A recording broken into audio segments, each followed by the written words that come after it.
name is Piotr Pietrzak, and this is the interview with Professor Salvatore Babones of University of Sydney.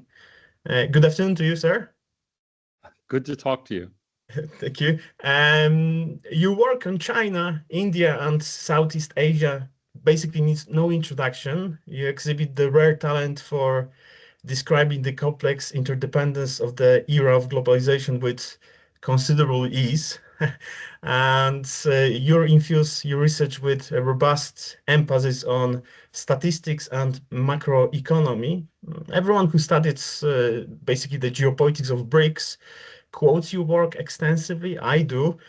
You have authored countless academic publications, and your insights are rock solid despite passing time. Your predictions and forecasts are richly quoted by leading scientists everywhere.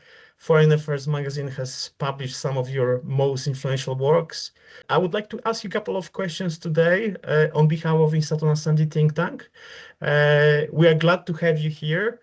I always start these interviews with one fundamental question, and this is, please describe your Institute Nascendi to our viewers, your process of creation.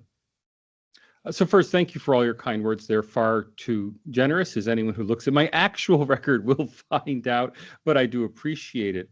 I always look to take on problems that bother me. If something seems not quite right, if I read something in the newspaper and I think that's wrong, or I hear something on a podcast and I think that person has no idea what's actually going on. It's always a feeling. It's that wanting to scream at the television feeling that we all used to have back in the days of television that starts a research project. And once I have the just the drive to want to do a project and the ambition to do it, I try to hold on to it for as long as possible to see it through to completion. And that's why I've written on so many seemingly very different topics. It's not that I'm an expert on China or an expert on India, or I co-authored a book on Latin American development. I co-authored a book on BRICS. I'm not an expert on all these subjects. I don't think you have to be a content area expert to answer specific questions, to go in and try to ask about processes. So for example, much of my work is focused on development in middle-income countries, especially post-socialist transition economies. Well, post-socialist transition economies, everyone is different, but if you can discover principles that apply across the board, then you can repeatedly reuse those principles. And I've reused those principles in writing about Russia and East Central Europe, in writing about China, and now in writing about India. But mostly it's problem-driven. It's always I'm upset about something somebody said, and that leads to a book. If you have strong research methods, they can be applied to any research. But can you just describe them for our younger viewers? How do you go about your research? I'm a big believer in interpretive social science, meaning that what we're trying to do is understand the world around us. We're fundamentally constrained not to do experimental work, and thus we can't really do positive social science. Now, I was for years annoyed by interpretivists because they go too far with it. The idea that there's no reality out there is, I think, simply ridiculous. But the idea that I can never properly test a theory is fundamental to social science, because, how do I know if raising taxes by 10 percentage points for high income earners will result in economic growth or economic decline? I can't do an experiment. Even if you do it in one country, the changes that resulted may have resulted for some other reason. You can never really know. So you're always trying to bring as much data to bear on the problem as possible. My own training is statistical. I have a master's in applied mathematics. My early work was highly statistical. I wrote and edited several volumes on quantitative methods for social science. But often I find the simplest statistics are all you need. For example, in writing about Indian democracy, there were accusations that academic freedom was seriously compromised in India. Well, how do we measure that? I could go out and just pull an off-the-shelf index of academic freedom, but once you start unpacking that, you realize the index of academic freedom is purely subjective. It's based on a series of questions answered not by a representative sample of academics, but answered by academics who are the friends of the person did the interview. So I can't really trust that to be objective. So instead, I go to some, as much quantification as I can get. The best I could get was trying to assemble a list of every academic who was claimed to be dismissed in India over a 5-year period, dismissed for political reasons, and then assembling a list of every academic in the UK, Australia, and New Zealand, which have similar university systems to India's, and how many there were dismissed for clearly political reasons. And if the Indian number is smaller than the UK and Australia number, when India is 15 times the size of those two countries combined, then I don't think there's a problem with academic freedom in India. Now, that sort of approach, just get the data I can. In the US, it's sometimes called data wrangling. The idea of data wrangling is you try to find the best data wherever you can. It's very different from data mining. And data mining, I don't mean in the sense that big data people use it. I mean data mining in the sense that social scientists use it, which is I'm an expert on the World Values Survey, so I just do article after article on the World Values Survey. Or I'm an expert on the on the Luxembourg Income Survey, so I just do paper after paper on it. That mining of data, I think, is very boring.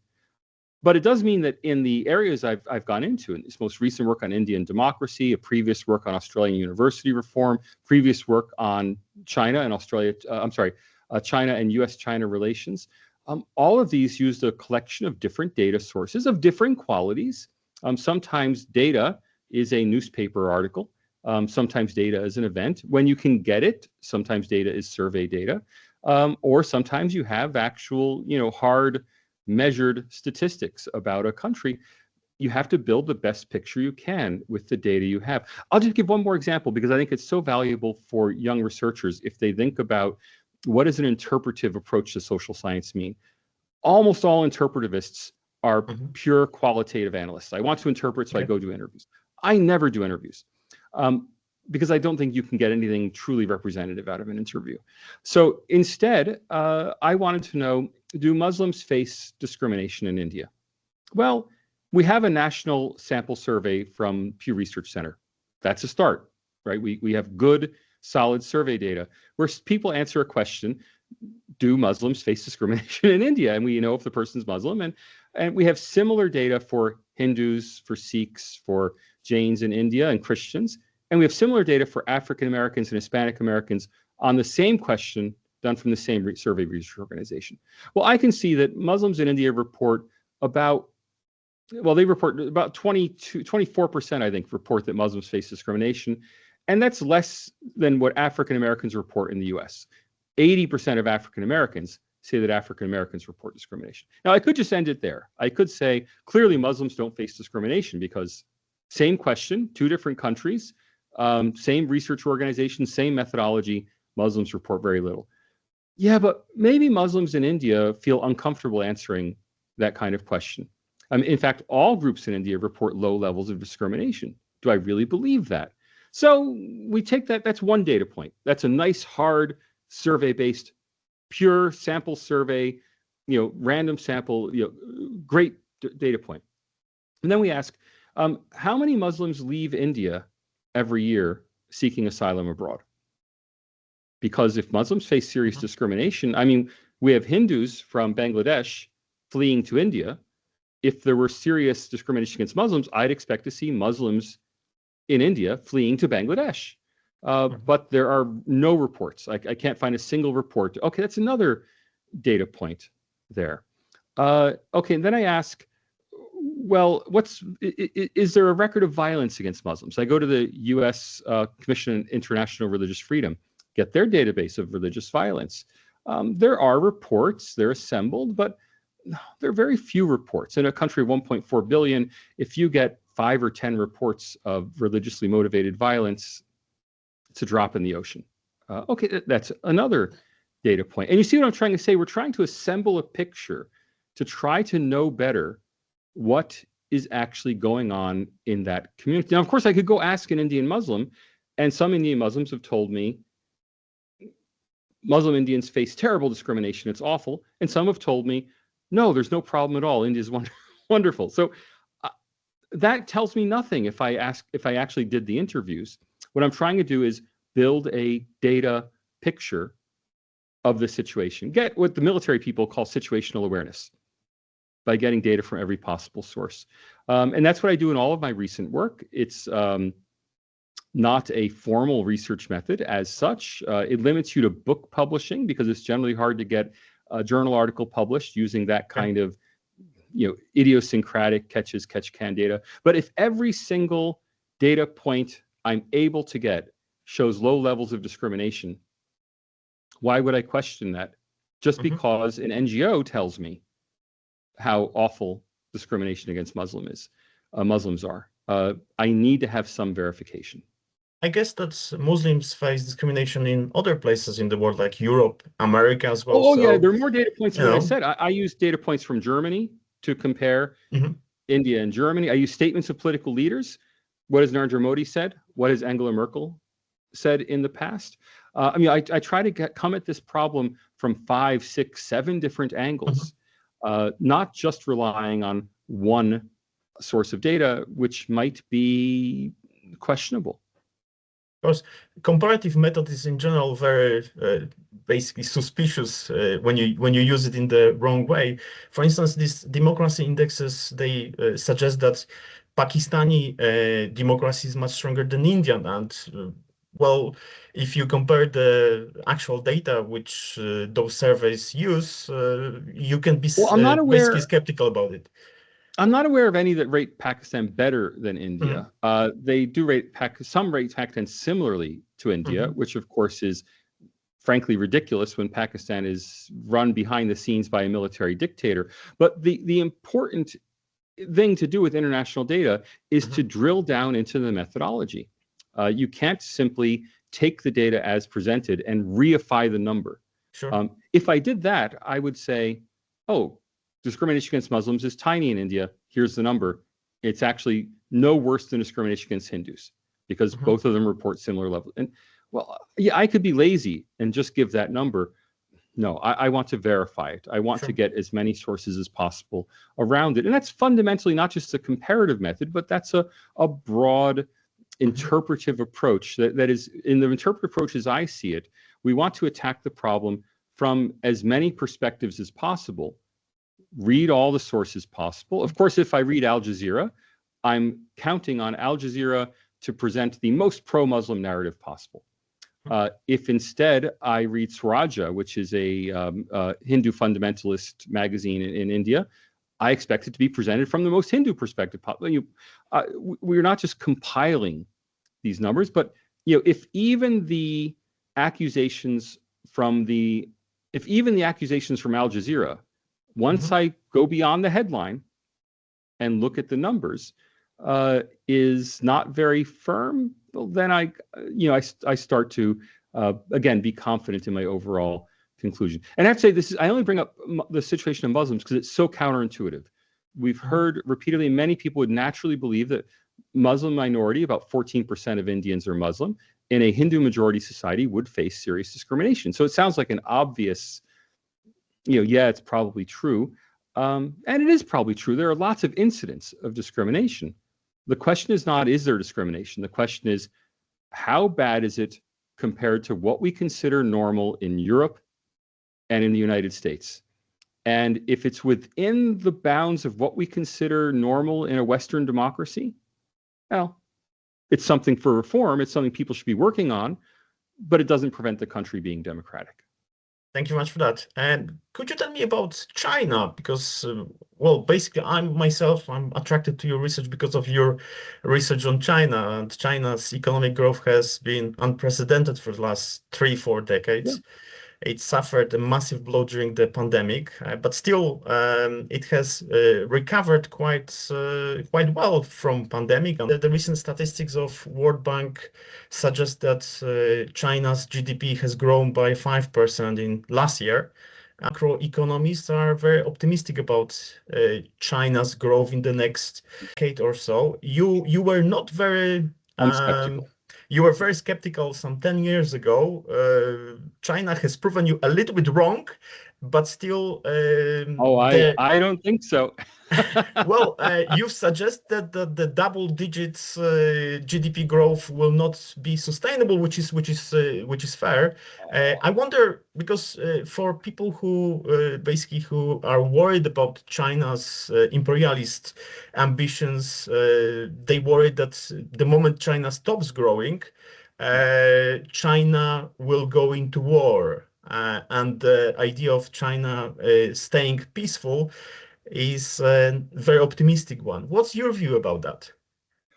So first, I'm very skeptical of Chinese growth numbers today and in the past. I think when we see numbers from a totalitarian communist regime, we have to treat them with a high degree Sure. of skepticism. And of course, anyone from Eastern Europe will know that Soviet statistics were not to be trusted. And I Of think in the course. same way, Chinese statistics are not to be trusted, especially the way that many economic series exactly meet the targets year after year, and that's simply not statistically possible. The Chinese economy, if you believe the official statistics, the Chinese economy doesn't have business cycles, it doesn't vary, it just hits the targets every year, and that's not remotely plausible. Now, the best way to understand China's growth, and I think the reason so many people have misunderstood China's growth is that China is studied by sinologists who study China as something sui generis, as something of its own. Now, of course, if you're a Southeast Asian specialist, you don't study Vietnam as something of its own and Cambodia as something of its own. You study the whole region and multiple countries. If you're a Latin Americanist, you have a perspective on the whole region. China is large enough that there are people who are actually just focused on China. And so they miss the bigger picture of what's driving or what has driven China's growth rates. So taking a comparative perspective to post-socialist transition, countries that had very destructive central planning, China, India, where central planning was done terribly. If you remove that central planning, even in particular sectors, remember, China is not a completely open economy. It's the export sector that's open. The coal, steel, oil sector, none of that is open. That's all state-owned. Telecommunications, all state-owned. Well, if you open up sectors, those sectors grow massively. And throughout China's period of very rapid growth, the rapid growth was overwhelmingly concentrated in the export and in the open sectors, not in the state-run sectors. So there's no miracle of communist economic management. The miracle is that the Communist Party took a step back and simply let people manage their own economies. And the Chinese economy bounced up. Now, let's look at what happened in Russia and East Central Europe after the end of communism. During the communist period, Russia systematically plundered Eastern and Central Europe of resources, of intellectual property. It kept those economies down. It redirected resources towards the Soviet Union, with the result that the more advanced economies of Poland, the Czech Republic, within Yugoslavia, let's leave Yugoslavia out of it, especially Poland, Czech Republic, and East Germany. These more advanced economies were severely depressed by Soviet occupation. But the Soviet Union benefited from its occupation of East Central Europe. What happened after the fall of the Soviet Union? There was a leveling back the other way. The Soviet Union, Russia as a successor state, Russia and Ukraine stagnated. Yes, there was the immediate dislocation of 1990, 1991, 92, but after that dislocation, Russia and Ukraine stagnated.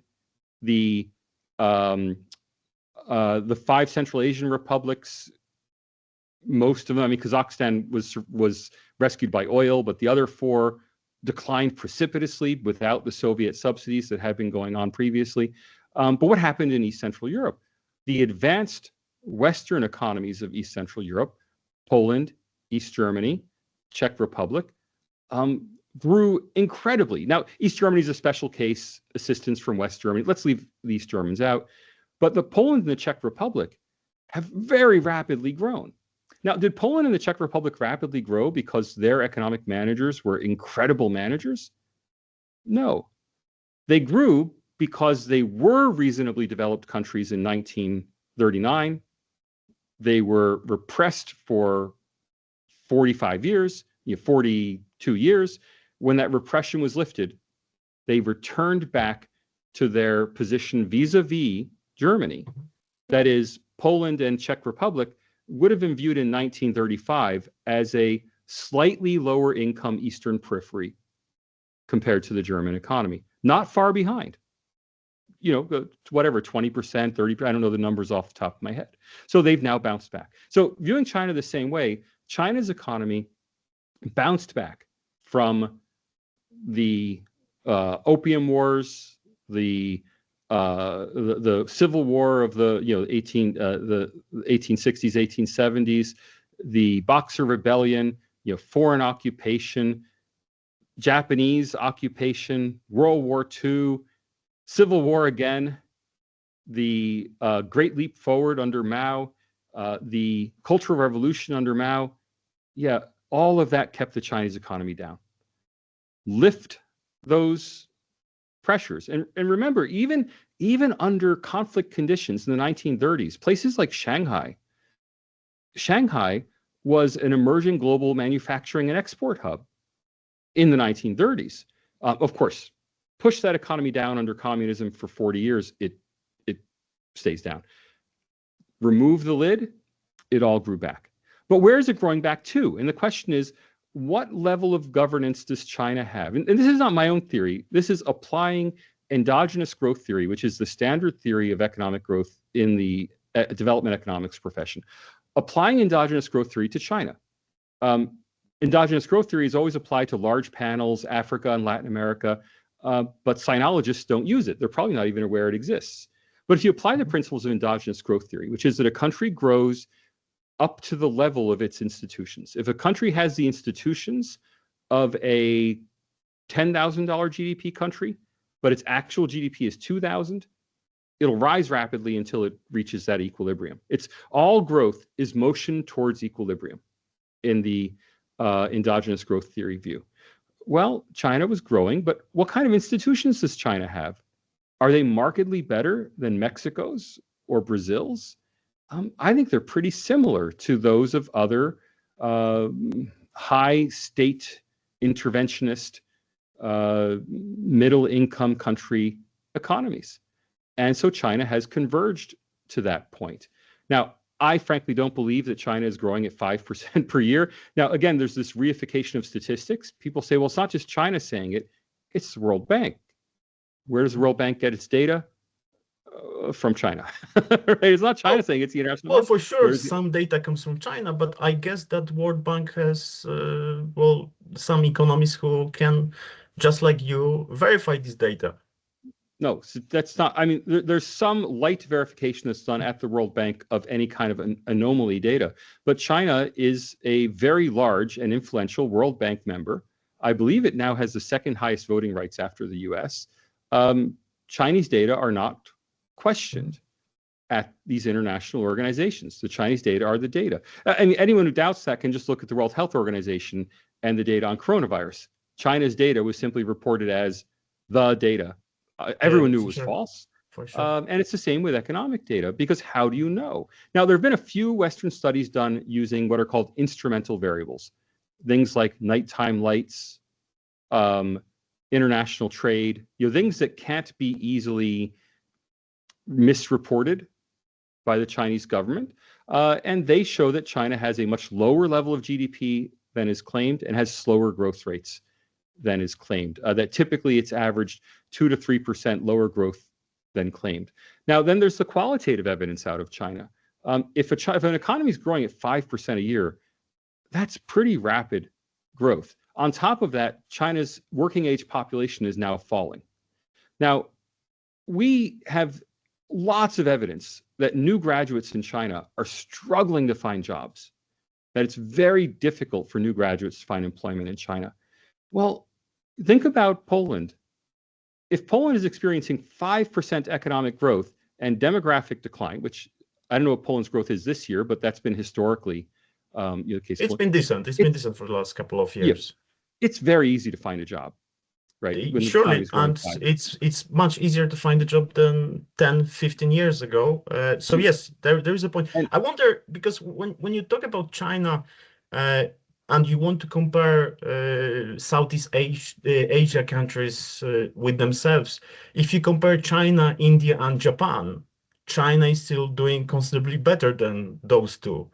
Uh, and the other thing which one can say Well, is when I that. say compare, what I'm saying is we don't throw out our toolbox Mhm, just because we're now looking at China. sure, of So the course. toolbox that we would develop for looking at Latin America, for looking at Southeast Asia, the toolbox for looking at Africa, we should be using that same toolbox to look at China, instead of saying, no, no, China's inscrutable. You have to be a sinologist to understand Yeah, China. yeah, for sure, for sure. China is a post-socialist transition economy with a high level of state intervention in the economy. Uh, I don't expect a country like that to become wealthy. A country has to liberalize to become wealthy. And China's political system, as we've seen, especially the last 5 years, China's political system is unable to allow entrepreneurs, the most famous being Jack Ma, but it's unable to allow entrepreneurs to become wealthy enough to challenge the government. And again, that's not just China. Look at Vladimir Putin and the breakup of Yukoil, the most successful company in Russia, or the suppression of Telegram, the most successful IT company in Russia.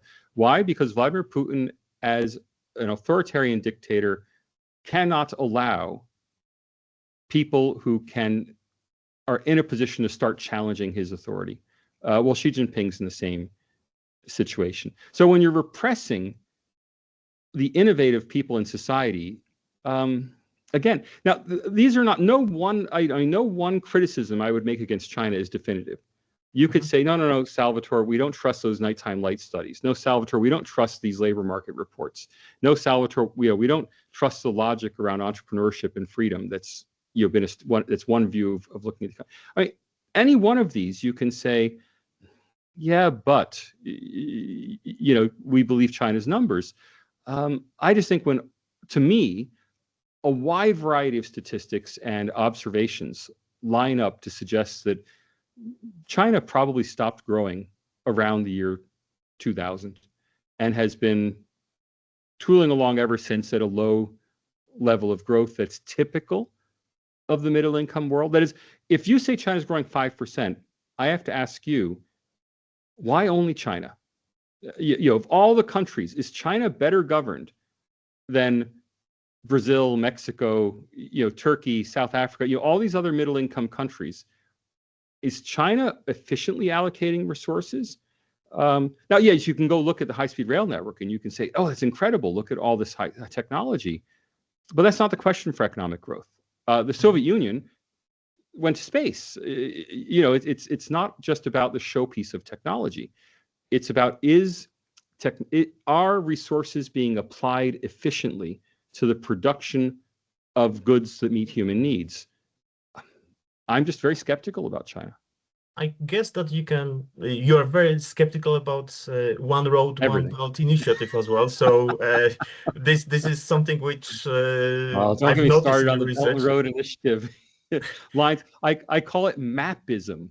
That's the word map as a ideology. So mapism is I look at the map, I draw lines. My favorite line on the map, I've heard so many IR scholars, forgive me, I always make fun of the Yeah. IR profession, claim that Gwadar port in Pakistan is going to be used as an alternate source of oil for China. Instead of sending oil through Singapore and around the Straits of Malacca, China is going to import it directly through Pakistan over the Hindu Kush. Except if you read the petroleum engineers, they'll tell you that it is impossible to pump oil up over the Hindu Kush. So impossible that it would take more energy to pump the oil up over the mountains than you would get out of the oil. It's just, these mountains are 20,000 feet. I mean, what's that? 5,000 meters tall. It's just not a realistic prospect. Yet, nonetheless, I hear about this China-Pakistan economic corridor, and I routinely see international relations articles talking about the China-Pakistan economic corridor. It's going to open Western China. It's never going to happen. These are extremely remote areas, subject to closure in winter due to extremely harsh weather, subject to terrorist attack, subject to landslide. I mean, the main road that was China-Pakistan economic corridor was wiped out by a landslide just a couple of years ago. And then once you get to China, Where are you? You're in remote southern Xinjiang, and you have to get your pipeline from there to the other side of a continent. I mean, so this kind of Belt and Road, I drew a line on a map, it's just ridiculous. How about the overall global patterns? Because China has benefited out of globalization considerably for the Of last course. 20 years. And from what we can observe is that the Western leaders want to start the deglobalization process. What's your intake on that one? People talk about deglobalization. I don't think they mean it. Mhm. I mean, it's very politically popular here in Australia. Forget the United States, which everyone knows about.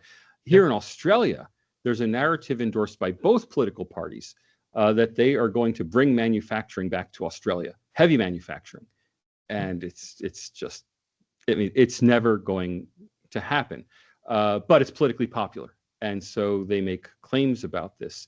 The fact is that globalization has immensely benefited humankind by this arbitrage of bringing, people and resources together to build things in the place where it's least expensive to build it. There have been negative side effects like environmental devastation in places with low environmental governance standards. I mean, it hasn't been all win for everybody, but it's at the national economy level, it's been a win for everybody.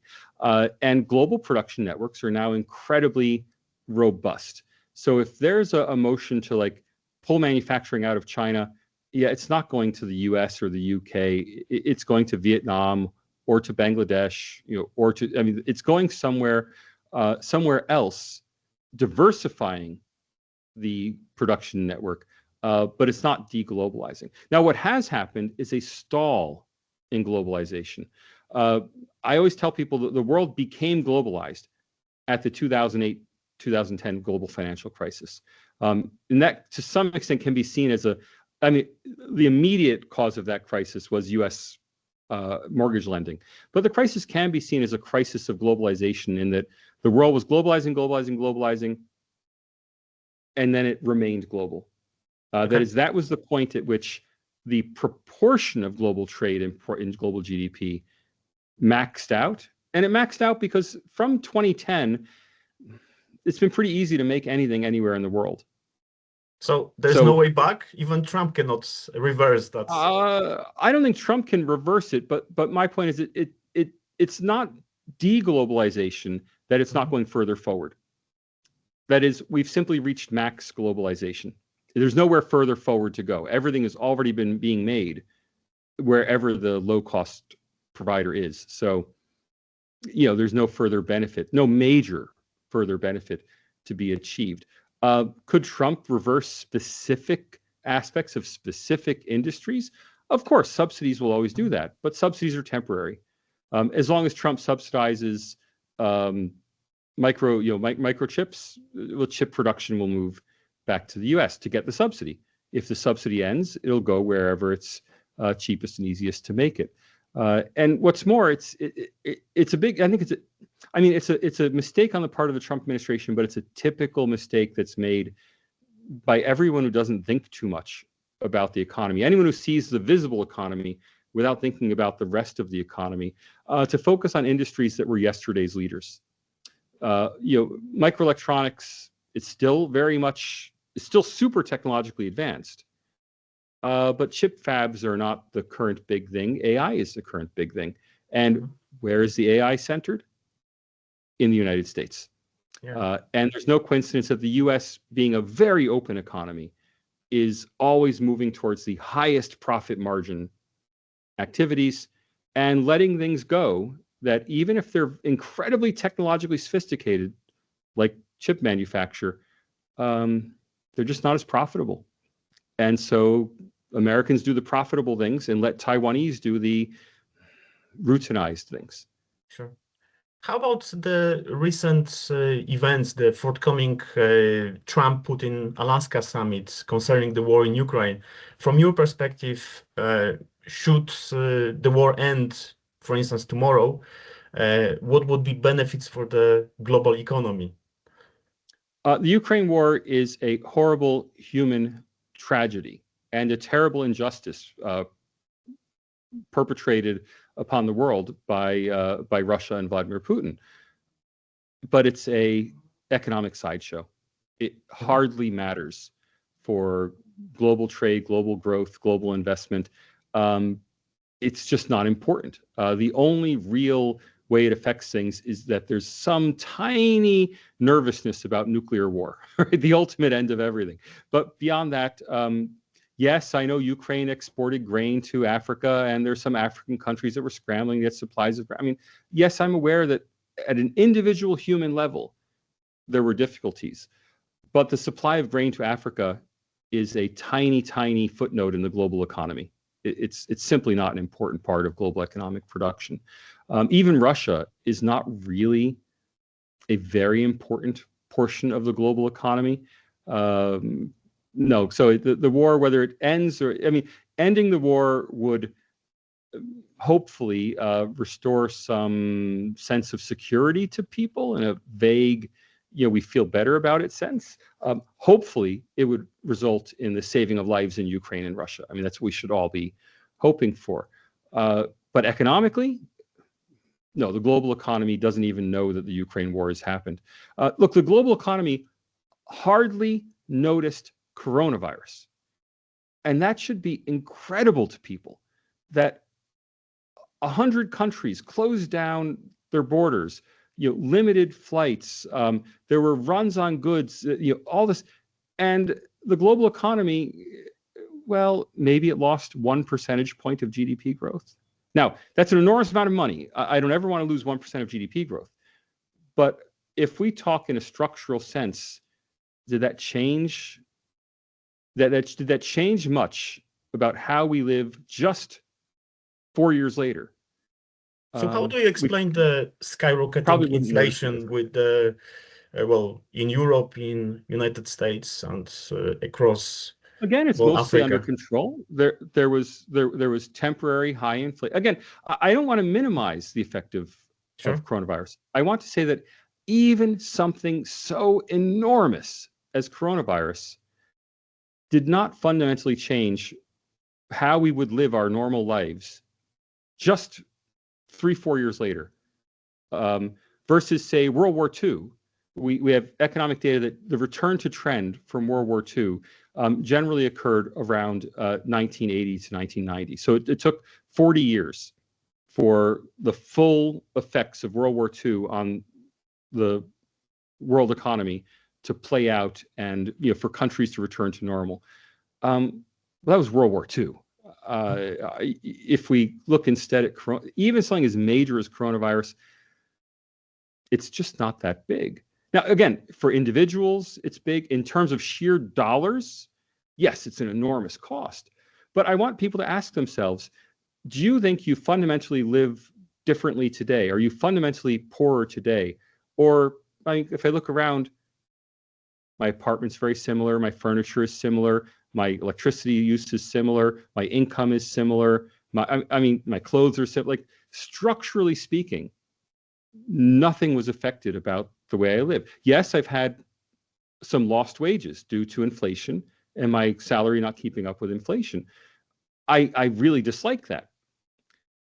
But 3 or 4% lost wages, again, it's enormous in total effect. But I'm speaking as a structural sociologist. Did it affect the structure of global trade? Hardly at all. The structure of global trade today still looks like what it looked in 2019.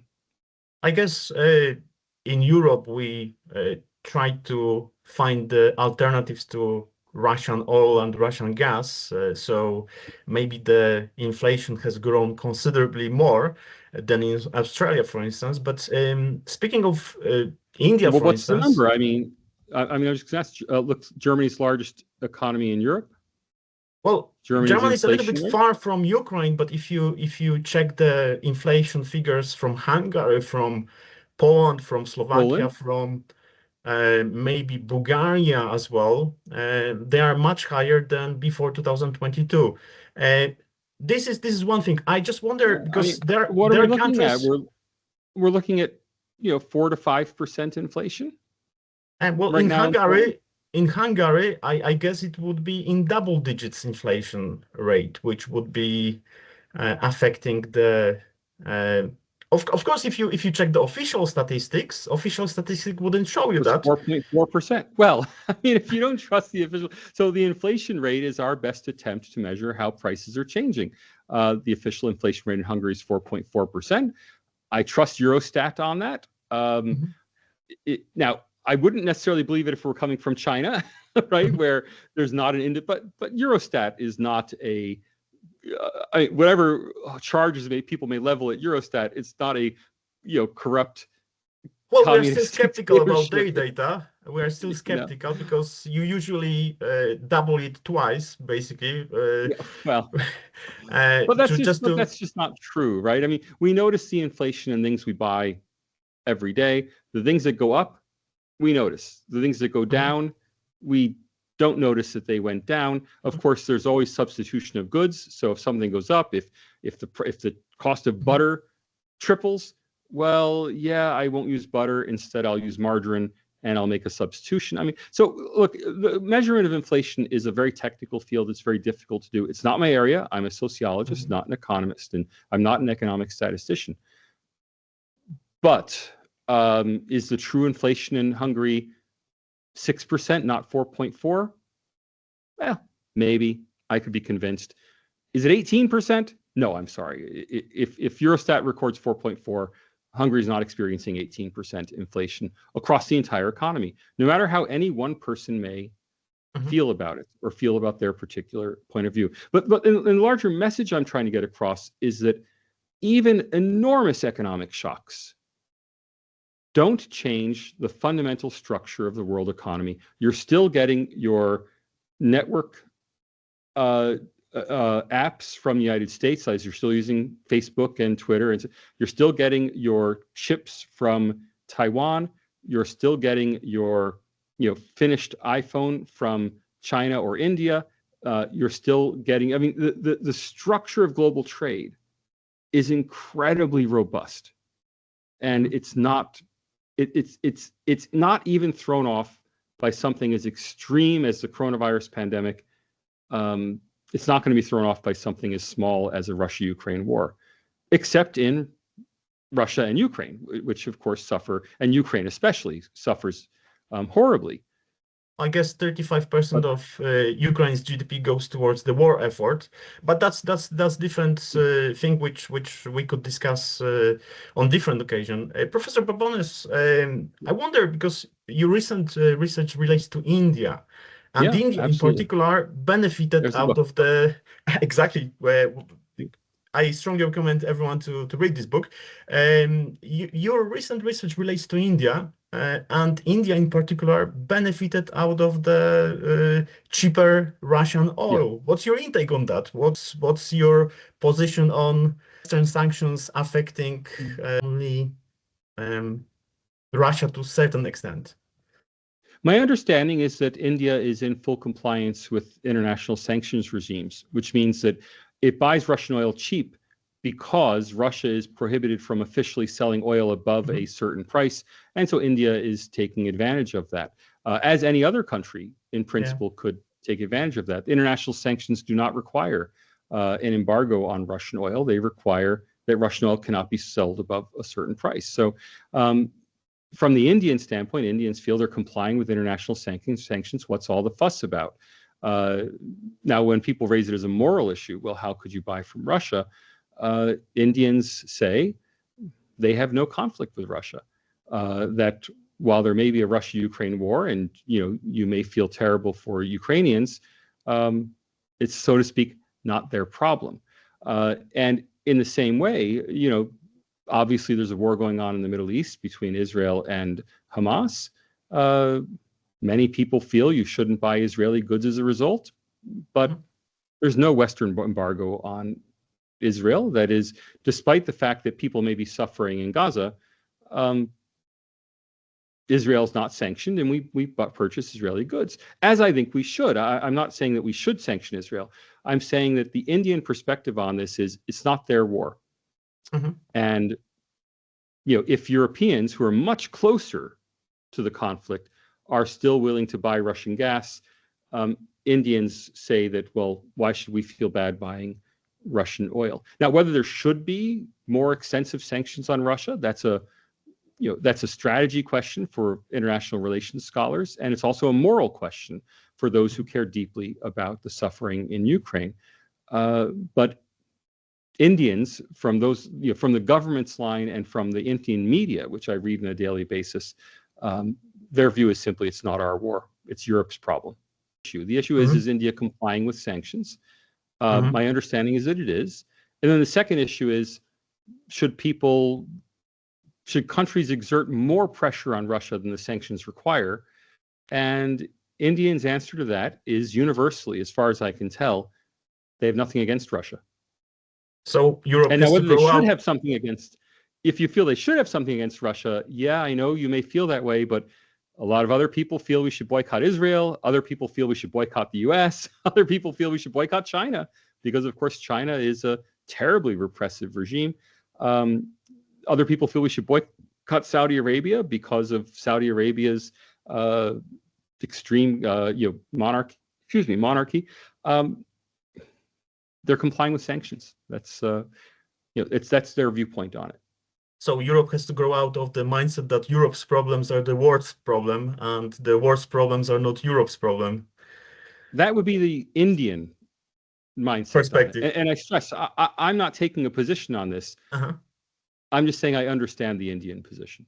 Okay, thank you. And what's your forecast for ASEAN countries for the next decade or so? I don't really have that much expertise on Southeast Asia. I know South Asia reasonably well because I've been spending the last 5 years intensely studying it. I know East Asia reasonably well. Southeast Asia, I just don't have the expertise. Southeast Asia has, other than Vietnam, Southeast Asia has not been an especially dynamic region in recent decades. Vietnam seems to be economically very well governed. I can't speak again for the Communist Party of Vietnam in its political governance, but the central bank in Vietnam seems to be very effective at controlling inflation while at the same time keeping the dong relatively undervalued compared to the US dollar, which promotes Vietnamese exports and encourages people to hold on to Vietnamese currency in hopes that it will appreciate over time. So they've been very effective, but in general, I'm just not that expert on the Southeast Asian region. I guess they are trying to replicate the India strategy of lifting people from extreme poverty, and they are doing considerably well. Would you agree with that? I just don't know. I mean, Southeast Asia is very disparate. Look at Myanmar. Myanmar is embroiled in civil war. So how well are they doing? Clearly not very well. I think Southeast Asia is a geographical collection of countries. It's not really, it's not a unified economic region. And that's why I haven't really studied it. Of course. East Asia is a single economy, and I've studied it as a structurally integrated economy where Japan, South Korea, Taiwan, and China and Hong Kong are all integrated into an economic whole. Southeast Asia is a collection of 10 countries that have a treaty, but there's very little trade and very little cross-border investment other than Singapore, Malaysia, Singapore, Indonesia. But other than Singapore, there's very little cross-border economic activity involving the countries. So it's not a region you can study as a region. You really have to study it as 10 separate countries. I have just 2 more questions. Yeah. Could you tell us more about your initiative called Indian Century Roundtable? What's its primary purpose? We have very little systematic Western expertise on India and its institutions. What expertise there is, in the United States at least, tends to focus on security. And there's very little about, say, how does India's judicial system work? And how does the regulation of telecommunications work in India? Or how does India's internal security apparatus work? So what I thought would be a good idea would be to try to bring experts together to start studying India's civil institutions and bring that knowledge to the West. So we're not doing original research. The idea is to just pull together knowledge about India and share that knowledge with a Western audience. We've been in business now, going on we're in the third year of operation, raised a little bit of money, not a lot of money, but we've raised about 120,000 Australian dollars, which would be about 80,000 euros, which is enough to commission research papers and to have a website, have professional services. I'd love to see it develop further. The challenge is getting corporate members on board. The organization will only really take off and we're originally looking at Australian companies, but if Australian companies and then later, hopefully US companies were to embrace it. If they don't, we'll still do what we're doing, but the impact will necessarily be limited by the lack of funding. Fingers crossed. The last question relates to a recent publication called Dharma Democracy, How India Built the Third World's First Democracy in 2025. Can you tell us more about this book? The book was motivated by the classic question in quantitative political science, how has India survived as a democracy? The quantitative political science literature has always predicted that Indian democracy should never have begun, and once begun, it should never have survived. And so the book asks this question, how has Indian democracy survived? The first thing I had to do in the book was establish that India is a democracy. There's now been a lot of attacks on Indian democracy, primarily coming from the Varieties of Democracy Institute in Sweden. And so I have a first chapter that just addresses this issue of all of these indices that claim that Indian democracy has been in severe decline. I don't think it has been in severe decline. I think Indian democracy is very vibrant and robust, and on a level, if not with the most sophisticated democracies of the Western world, certainly on a level with, let's say, the weaker democracies of the European Union. India, on its governance standards, would probably be a Romania or a Bulgaria or a Greece. It wouldn't be a Netherlands or a Denmark, but it would be in the European mainstream. And it'd probably fit in with the US, where there are also lots of problems of governance in the US. So that's the first chapter. But then after that, I asked the question, how did Indian democracy survive? And the answer I come to is that Indian democracy is fundamentally based on the strength of Hindu civil society in India. Thus the title Dharma Democracy, Dharma being the Hindu concept of duty. Now, that Hindu civil society forming the basis for the Indian nation contains within it a challenge, which is that where do Muslims fit? Where do Muslim Indians fit in the Indian nation? And that's a problem of social exclusion within India, that Muslim Indians are not fully incorporated into the imagination of the Indian nation. They have full civil rights. They vote, but they aren't fully included in the idea of the nation. And a lot of the book, 2 chapters of the book, are spent on that problem, establishing the situation of Muslims, and then also asking what are possible routes forward for greater Muslim inclusion. Thank you very much for your time, sir. And I wish you all the best with your recent publication. And thank you. On behalf of International Relations Daily and Statu and Nascendi think tank, thank you very much for sharing your insights. Fantastic. I'd love to talk again sometime.